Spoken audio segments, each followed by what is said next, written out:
c'est compliqué en un mot, mais poétique qui fait du bien. Les Pyrénées en majesté, rac, ça sent la majesté, ça sent les Pyrénées, et c'est plus juste pour la région. Vous voyez ce que je veux dire en termes de mise en valeur? Oui. Et 3 pour 3000, le retour à l'instinct sauvage, et ça c'est pas mal. Le conseil régional soutient déjà de nombreux projets, ça va être compliqué. Vous savez, Madame Carré, nous, on veut faire découvrir notre région aux gens, on veut leur faire du bien. On va passer par un chemin beaucoup moins difficile, ok?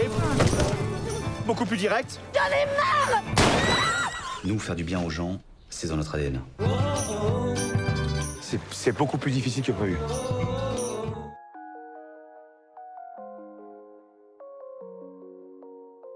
Qu'est-ce qui m'a convaincu de tourner dans ce film? Déjà le rôle, la personnalité d'Édouard Deluc, son travail et le cast en général, puis l'histoire du film.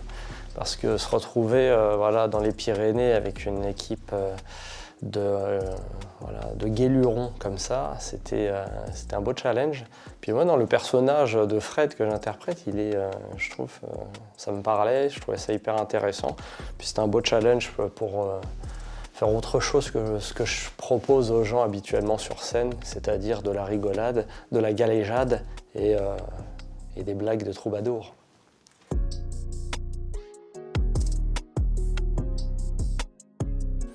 Alors le personnage c'est Fred, c'est donc un père divorcé qui ne voit pas beaucoup son fils, qui vit à Rennes.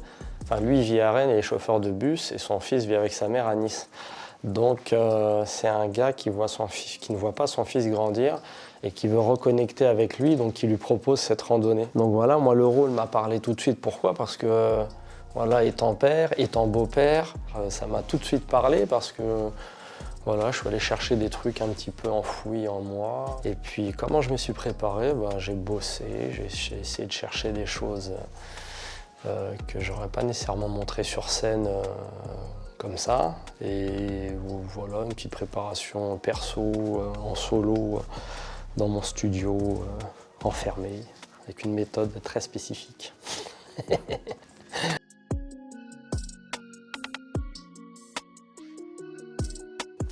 Moi, j'étais super content, hein. J'étais très heureux. Et en fait, ce qui s'est passé, c'est ce que je raconte dans mon 3e spectacle aussi, c'est que, étant très mauvais pour les castings, j'ai eu la chance d'avoir Édouard Deluc qui est venu voir mon spectacle.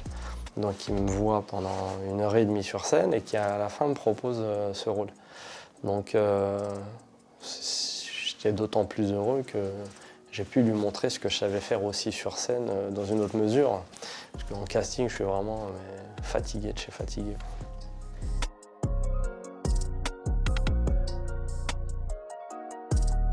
Super ambiance. En fait, le seul souci, c'est que il y a eu des petites blessures sur le tournage parce que il y a eu des chutes de chevaux à cheval, je ne sais pas comment on dit, quelques blessures, Pio qui s'est tranché le mollet en mode sashimi.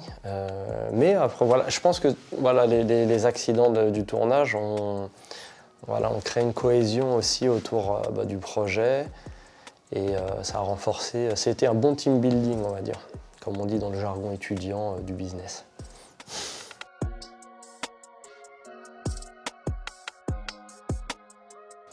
En fait, moi, l'histoire, c'est que quand Édouard vient me voir sur scène, à la fin, il me rencontre et il me pose la question j'ai envie de te prendre pour le rôle, tu sais monter à cheval.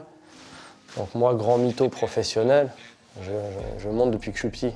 Le seul rapport que j'ai avec les chevaux, c'est le café PMU en bas de chez moi.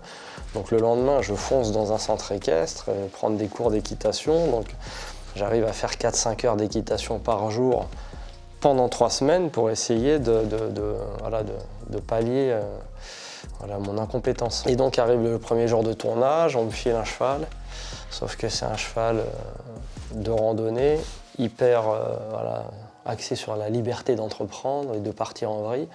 Donc à un moment, il file tout droit, commence à galoper, et là je tombe sur la tête, trauma crânien, et quelques jours d'arrêt de tournage.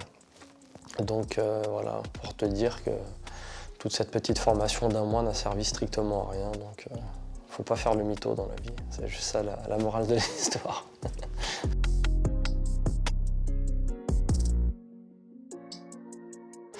Après, déjà, la colonne vertébrale là-dedans, c'est l'écriture. C'est-à-dire, quand on vous propose un rôle qui est plus axé sur... là, il est à double tranchant parce qu'il est un petit peu comique malgré lui, avec son délire de vouloir voir un ours absolument. Le rapport avec son enfant, où c'est beaucoup plus émotionnel, ou beaucoup plus, on va dire, sensible. Donc, il y a déjà une certaine musique qui se crée sur l'équilibre comédie et drama. Donc à partir de ce moment-là, on a juste à bien jouer pour essayer de faire en sorte que ça passe.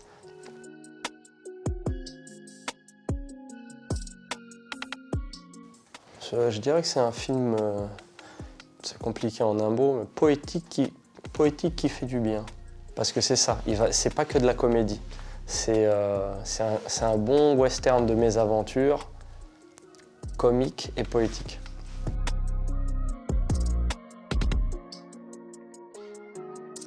Des paysages exceptionnels, on redécouvre la France, on redécouvre les Pyrénées. Ça nous touche et surtout, post-confinement, c'est vraiment un film qui va faire du bien. Pourquoi ? Parce que les gens ont besoin de se retrouver, ont besoin de voyager sans nécessairement bouger. Et puis surtout, Pétaouchnok, en fait, c'est hyper subjectif parce on cherche tous notre Pétaouchnok. Et la nature, c'est une bonne réponse pour ça. Et on n'est pas assez connecté avec la nature, malheureusement. On est des citadins pour la plupart, alors que la nature, elle est à 20 minutes, 1 heure, 2 heures de chez nous. Et puis, donc, il faut en profiter.